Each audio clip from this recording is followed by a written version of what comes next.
Hello, I'm Keith Rothfus, and I represent Pennsylvania's 12th Congressional District. I'm honored to serve families and hardworking taxpayers of Western Pennsylvania. The financial services sector in Pittsburgh and throughout Western Pennsylvania employs tens of thousands of hardworking women and men and plays a very important role in fostering economic growth and job creation in our communities. One of the reasons I wanted to serve on the Financial Services Committee is to end taxpayer-funded bailouts.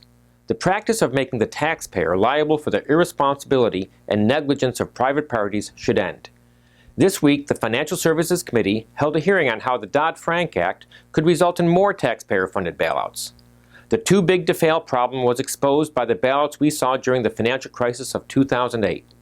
Instead of ending too big to fail, Dodd-Frank actually makes the problems worse by creating an expectation of taxpayer-funded bailouts. The witnesses articulated how the law unfairly shields some Wall Street banks and creditors from their bad business decisions at the expense of the American taxpayer. The Financial Services Oversight and Investigation Subcommittee has held 4 hearings to examine Dodd-Frank and whether it ends too big to fail. We have explored Titles 1 and 2 of Dodd-Frank in great detail, revealing troubling details like the fact that the FSOC does not even have a plan in place to identify and mitigate systemic risk. All of this testimony, along with this week's hearing, confirm the fact that Dodd-Frank fails to achieve its stated purpose of ending too big to fail. It is bad policy that puts hardworking Americans on Main Street at risk for bailing out risky and irresponsible financial institutions that should be held accountable for their actions.